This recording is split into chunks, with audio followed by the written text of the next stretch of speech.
8월 18일 화요일 새벽예배 본문의 말씀은 디모데전서 5장 17절로 25절까지 말씀이 되겠습니다. 18일 화요일 새벽예배 본문의 말씀 디모데전서 5장 17절로 마지막 25절까지 말씀을 통해서 새날 주시는 하나님의 말씀을 같이 듣도록 하겠습니다. 자, 이제 5장 후반부에서는 마지막 단락에서는 이 17절부터 25절 마지막 단락에서는 장로에 대한 예우와 그 권징에 관련한 지침입니다. 그런데 앞에서도 말씀드렸듯이 여기서 말하는 장로라고 번역한 이 말은 오늘날의 장로님들하고는 좀 다릅니다. 오늘날의 목회자에 가까운 감독과 장로라는 표현이 나오는데 여기서 나오는 장로라고 번역을 했으나 감독에 가까운 그래서 말씀을 가르치는 자, 그리고 물론 교회 행정 사무적인 것들, 교회 전반적인 것들도 돌보지만 말씀을 가르치고 교회의 전반적인 것들을 다스리는 리더의 역할을 했던 사람을 그렇게 번역을 했습니다. 자, 그래서 여기서 말하는 장로는 앞에 감독에 훨씬 더 가까운 그 표현이 되겠습니다.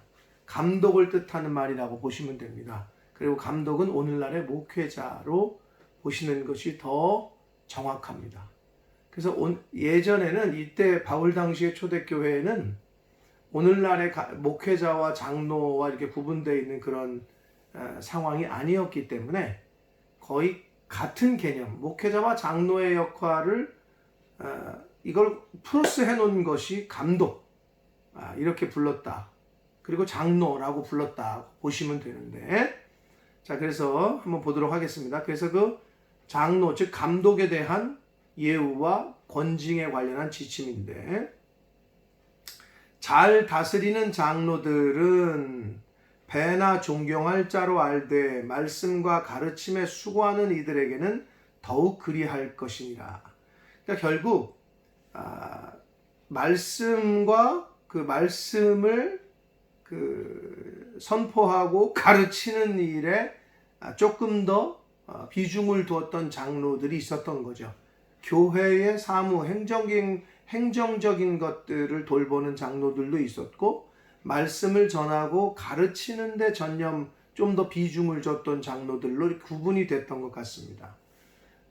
그래서 잘 다스리는 본을 보이는 리더격인 사람들에게는 배나 존경할 자로 여기고 존중하고 존경해주고, 그런데 더욱더 말씀과 그리고 가르치는 일에 수고하는 그러한 장로의 역할을 하는 사람, 오늘날로는 목회자인데요. 그 당시에는 그렇게 구분이 안 돼 있었죠. 디모데가 어떤 목회자의 역할을 한 건데, 굳이 오늘날로 비유를 하자면 전도사님들 이렇게 표현할 수 있을 텐데, 이 당시에는 그런 제도가 없었기 때문에 교회 리더들을 세우고 나이도 있고 신앙의 연륜이 깊은 그런 사람들을 리더로 세웠는데 그들을 장로 또는 감독이라고 불렀다라고 보시면 됩니다. 그래서 더욱 그리할 것이다 했는데 이거는 특별한 보수를 말합니다. 그러니까 말씀을 전하고 선포하고 가르치는 일에 전념했던 사람들에게는 더욱 그리해라. 즉 존경하는 것뿐만 아니라 물질적인 어떤 보수를 제공해라 라고 말씀하고 있습니다. 실제로 초대교회 당시에는 그렇게 말씀을 가르치고 하는 일에 교회에서 일정 금액의 물질적인 서포트를 했던 것을 볼 수 있습니다. 결국 오늘날의 목회자들에게 사례비를 드리는 것과 같은 개념이라고 보시면 이해하기가 쉽습니다. 그래서 그런 예우를 하라는 거예요. 목회자의 또는 장로, 감독들에게 그러한 예우를 하라. 18절에 보면 성경에 일렀으되 곡식을 밟아 떠는 소의 입에 망을 씌우지 말라 하였고 라고 되어 있잖아요. 신명기 25장 4절의 말씀을 인용하면서 열심히 일을 하는 소에게 망을 씌우면 음식을 못 먹잖아요. 그러니까 음식을 주라는 거죠. 그것처럼 일꾼이 그 삭슬 받는 것은 마땅하다 라고 말씀하고 있습니다. 그러니까 하나님의 일에 전심전력하고 말씀을 선포하고 가르치는 일에 열심히 하는 사람들에게는 존경하는 것뿐만 아니라 교회에서 물질적인 보수도 사례도 해야 된다라는 것을 말씀하고 있습니다. 그만큼 예우를 하라는 거고, 그리고 또 19절, 20절, 21절은 이 장로, 즉 감독에 대한 고발에 대한 얘기인데, 이 송사, 고발은 신중해야 된다는 거예요. 교회 리더고, 그렇기 때문에 함부로 하지 말고 신중하게 하되 편견 없는, 그리고 어떤 편익견, 선입견 없이 신중하게 고발을, 그 장로 또는 감독에 대한 고발은 처리해야 된다는 건데, 첫 번째로는 두세 증인이 없으면 받지 말라. 고발을 누가 하더라도 한 사람의 증인이면은 그거는 받지 말라는 거예요. 두세 사람 이상이 증인이 있을 때에 한마디로 고발을 받고 받아들이고, 그런데 그게 이제 실제로 범죄한 것이 드러났을 경우, 범죄한 자들은 그랬습니다. 20절에. 그러니까 이거는 결국 장로나 감독의 역할을 하는 사람이 실제로 어떤 범죄를 저질렀을 때에 모든 사람 앞에서 꾸짖을 하는 거예요. 그러니까 징계를 하라는 거죠. 권징을. 그래서 나머지 사람들로 두려워하게 하라. 결국 본을 보이라는 거죠. 아, 저렇게 교회 리더가 저렇게 하면 안 되는구나. 공적으로 대중에게 알려서 다른 사람들로 하여금 경계하도록, 두려움을 갖게 하도록 하라. 이거는 교회 공동체의 질서, 그리고 하나님의 교회를, 거룩한 하나님의 교회를 세속에 물들지 않고 거룩성을 지키기 위한 조치임을 저와 여러분이 알아야 됩니다. 결국 그래서 인정사정 때문에 어떻게 그래도 장로님인데 이런 거를 많은 사람들한테 알릴 수 있을까요? 그러면 안 되는 거죠. 이거는 누룩비유처럼 금방 전염이 되고, 또 범죄한 것에 대해서는 단호하게 권징을 해서 다른 사람들로 하여금 경계하도록, 그리고 두려움을 갖게, 나는 저러지 말아야 되겠다 하는 생각을 갖도록 하라는 거예요. 이게 이제 목회를 하는 목회 선배로서의 바울이 목회 후배인 디모데에게 지금 가르쳐주고 있는 겁니다. 그리고 21절을 보시면 하나님과 그리스도 예수와 택하심을 받은 천사들 앞에서 내가 엄히 명하노니, 바울이 말하기를 너는 편견이 없이 이것들을 지켜 아무 일도 불공평하게 하지 말라. 공평하게 하라는 거죠. 선입견이나 편견이나 사적인 감정이나 이런 것들이 없이 정직하게, 아주 공평하게 처리를 해라 라고 말하고 있습니다. 그러니까 어떤 사람은 친하니까 봐주고, 어떤 사람은 안 친하니까 혼내고, 어떤 사람은 나를 잘 도와주는 사람이니까 봐주고, 어떤 사람은 그렇지 않은 사람이니까 혼내고, 이러면 안 된다는 거예요. 권징을 할 때는 아주 공평하게, 그리고 정직하게, 선입견이 없이, 편견 없이 동등하게, 평등하게 똑같이 해야 된다 라고 말해주고 있습니다. 22절을 보시면 22, 23, 24, 25절은 이제는 목회자의 목회 후배인 디모데에게 개인적인 권면을 하는 얘기가 나오는데, 22절을 보시면 아무에게나 경솔히 안수하지 말고 그랬어요. 결국 장로나 어떤 교회 리더를 세울 때에, 오늘날에도 장로님, 안수집사님, 목회자들은 안수식을 거행하는데, 결국 아무에게나 경솔히 안수하지 말라는 얘기는 함부로 사람을 세우지 말라는 얘기죠. 경솔하게 저 사람 나한테 잘하네, 오케이. 저 사람 뭐 헌신하네 하는 것 같으네. 나를 많이 도와주네. 그런다고 세우고. 그러면 안 된다. 경솔히 사람을 임직식을 거행하지 말고 아무나 세우지 말라는 얘기죠. 정말 중요합니다. 오늘날 교회도 마찬가지예요. 이건 뭐 장로뿐만 아니라 목사도 마찬가지예요. 정말 신중하게 사람을 임직을 해야 된다. 자, 그래서 다른 사람의 죄에 간섭하지 말라.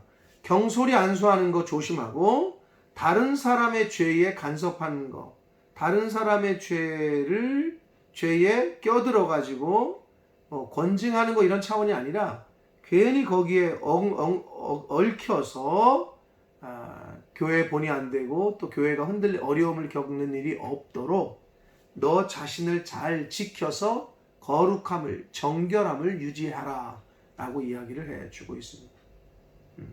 괜히 목회자가 또 교회 리더들이 가지 말아야 될 자리에 갔다가 괜히 구설수에 오르고 하지 말아야 될 일을 가지 말아야 될 자리, 하지 말아야 될 일들에 동참했다가 괜히 구설수에 오르고 교회가 어려움을 당하고 하는 걸 많이 보는데, 바울은 디모데에게 아주 필요한 그 목회자로서의 교훈을 지금 하고 있습니다. 그러니까 자신을 잘 지켜서 거룩함과 정결함을 유지해라. 그리고 23절을 봅니다. 이제부터는 물만 마시지 말고 내 위장과 자주 나는 병을 위하여 포도주를 조금씩 쓰라. 결국 바울은 디모데가 어떤 개인적인 신체적인 어려움이 있었던지도 다 알고 있었던 거죠. 위장병이 있었고 고질병이 있었던 것 같아요. 자주 나는 병. 근데 그것을 위해서 포도주를 조금씩 쓰라. 여기서 말하는 포도주는 약으로 쓰라는 의미입니다. 포도주를 약으로 조금씩 사용해라. 그러면서 24절을 이제 봅니다. 어떤 사람들의 죄는 밝히 드러나 먼저 심판에 나아가고 어떤 사람들의 죄는 그 뒤를 따른다. 결국은 어떤 사람이 죄를 졌으면 이미 그러니까 드러나는 죄 이미 다 드러났어. 다 알려졌어. 명실상부하게 확실하게 다 드러났어. 그런 사람은 심판에 나아가게 되겠죠. 이제 심판하면 돼. 권징을 하면 되고, 어떤 사람들의 죄는 그 뒤를 따른다. 이 표현은 죄가 있는 것 같은데 아직 확실하게 드러나지 않은 거, 아직 불분명한 상태에 있는 거.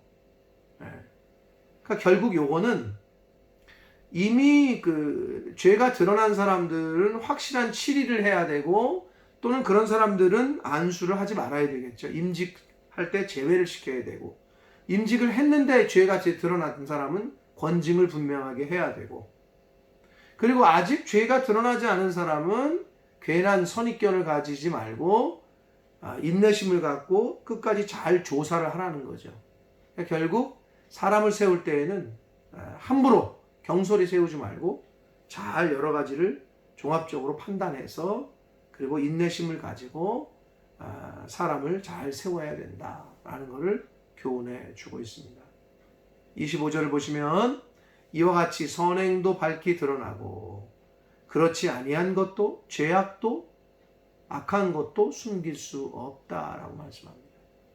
그러니까 함부로 임직식 하지 말고 인내할 건 인내하고 잘 좀 저 사람 괜찮은 것 같은데 그러지 말고 하나님 앞에 기도하면서 잘 조사하고 또 여러 가지 방면으로 테스트를 해보고 여러 가지 사람들의 얘기도 들어보고 그러면 어떻게 선한 사람이라면 선한 열매들이 막 드러날 거고, 그렇지 않고 사실은 악한 사람이었다면 악한 열매가 숨김없이 다 드러나게 될 것이다 라고 디모데에게 목회적인 측면에서의 개인적인 권면을 해주고 있습니다.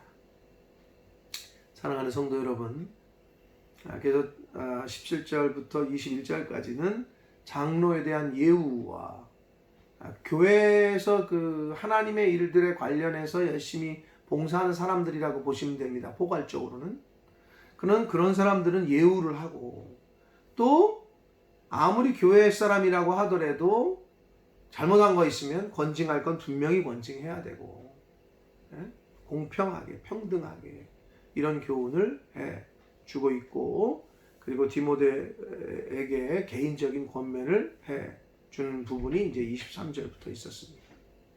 그러므로 우리가 영적으로 볼 때 다 하나님의 제사장이고 주님의 증인으로 이 땅에서 살아갈 때에 우리 자신을 잘 지켜서 정결하게 거룩하게 우리 자신을 잘 지키는 저와 여러분이 되어야 되겠고, 하나님의 일에 마태복음 6장 33절에 말씀하신 대로 너희는 먼저 그의 나라와 그의 의를 구하라 라고 말씀하셨잖아요. 요즘 어떻게? 먼저 지금 내 살 길도 바쁘고 내가 먹고 살기도 바빠 죽겠고 내 취직도 지금 어려워 죽겠고, 근데 무슨 하나님의 나라와 의냐? 저와 여러분은 성경의 말씀대로 먼저 하나님의 나라와 의를 구하면 구하지 아니한 이 모든 것을 너희에게 더해줄 것이다 라고 말씀하고 있습니다. 그래서 일하는 소에 망을 씌우지 말라 그랬듯이 일꾼이 그 삭슬 받는 것이 당연하다고 말씀하셨잖아요.